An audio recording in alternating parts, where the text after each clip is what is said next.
Hello, I'm Dr. Garrett Boyer. Welcome to Gospel Minded, an outreach of Benedictus Psychological Services. Interested in behavioral health with a Catholic Christian perspective? If so, check out benedictuspsych.com. Here on Gospel Minded, we spend a few minutes each week talking about psychology, emotions, judgments, beliefs, attitudes, behavioral health, and we reflect on how these important topics are related to the gospel reading for each Sunday. Like I point out each week, this is by no means meant to be a substitute for actually getting yourself to Mass or church, or continuing to work in counseling, therapy, spiritual direction if you're engaged in those sort of practices. But like we know so well, and like we have seen so often, things of our mind, things of our psychology, so often go beautifully hand in hand with our spirituality. And so, if this is your first time seeing Gospel Minded, welcome. If you are returning, welcome back. Either way, I hope that you'll hit like and then subscribe to this channel so that you never miss an episode of Gospel Minded. So here we are. We are now in the fourth Sunday of the Easter season. It's what's called Good Shepherd Sunday. And how appropriate is that? Why?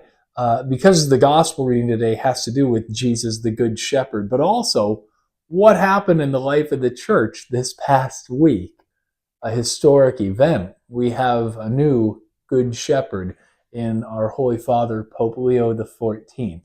And so, just how neat is it and how providential now that this first Sunday that he is Pope is this celebration of what we call Good Shepherd Sunday.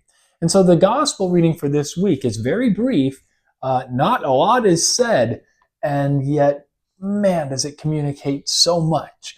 It comes from the Gospel of John, and this is what it says. It says, Jesus said, "My sheep hear my voice. I know them and they follow me. I give them eternal life, and they shall never perish. No one can take them out of my hand. My Father, who has given them to me, is greater than all, and no one can take them out of the Father's hand. The Father and I are one." That's it. That's the gospel reading for this week. Not a lot of text there, but boy, is there so much that can be unpacked and thought about and meditated with. As I think about this, some thoughts have come to my mind. I'm going to try my best to be concise, and I'm just sort of rattling this off the top of my head. But if you may have noticed last Sunday I didn't post a gospel-minded video. I was traveling and visiting some friends. If you go back into my YouTube videos, you'll see that I did a different video with my friend, Mr. John Norberg.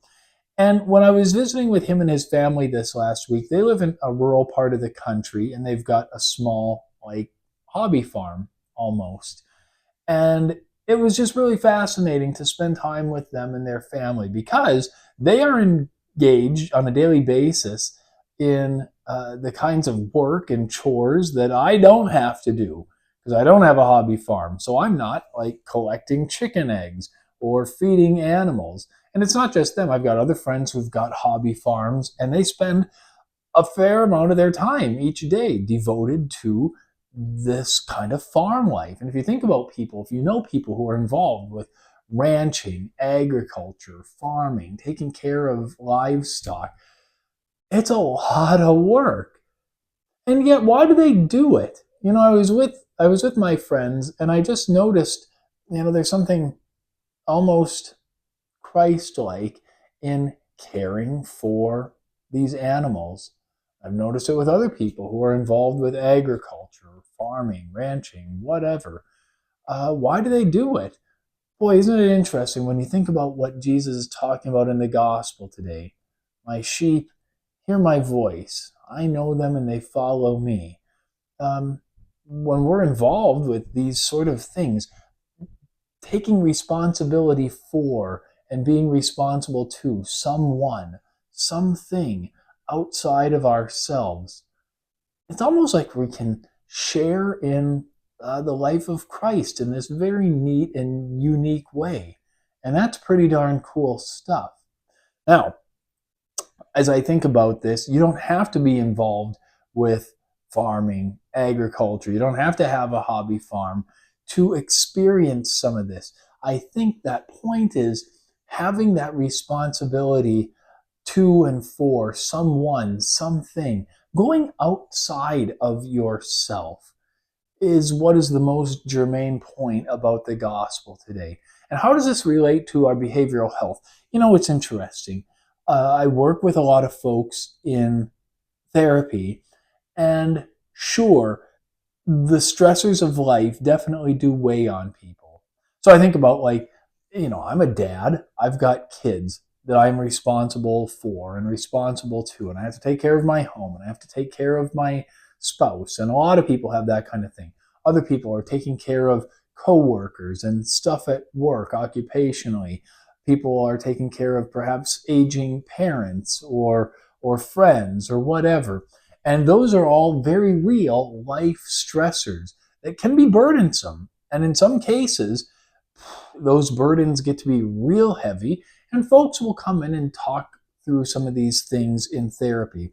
But what I think is so interesting, and I'm not aware of like any literature or research on this, it's just something that I have noticed working as a behavioral health provider now for some years, is the people who ironically come and appear to be the most stressed, the most taxed, are those who are not going outside of themselves.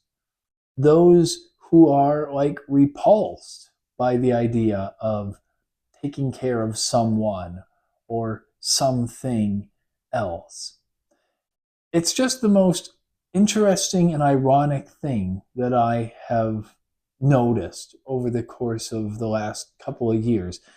And why is that? It seems like it would be just the opposite. If I'm responsible only to and only for myself, why am I not happy? Why isn't everything going swimmingly? Why is it that people who are responsible to and for others so often, why is it that they seem like they're flourishing?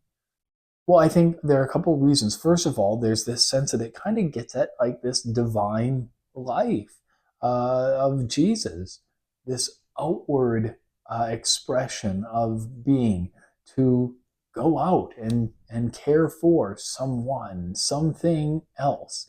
I heard a phrase today that somebody used, and I thought, boy, if that isn't right, the person who is always self seeking and self centered ends up being self destructive. I want to make the point that, like, self care is important, but so often I notice folks who sabotage self care, and it actually becomes not self care, but more like selfishness. And what happens when you see that then is you can't turn the mind off. And I think there's this intuitive sense of disconnect. Like, I'm trying to please myself. I'm trying to satisfy my own needs all the time. And we know that we are built to be social. We're built to be in community. We're built to be in communion. And when we can engage our brothers and sisters, friends and family, colleagues and coworkers, we can go outside of ourselves, do it with a smile, do it with love. Boy, then we can really flourish. But the irony is that it's not easy. It is very hard and can be stressful and taxing and really a challenge to do that. And yet, so often, even though it's hard, it's better for us. Our life is enriched because of it. I think about my friends who are working on these hobby farms, how much richer and full their life is because they're doing something that's not easy. If you've got family members like kids, I've got my small kids. It's a lot of work. It's very stressful. And yet I know that my life is better infinitely because of my children and my family.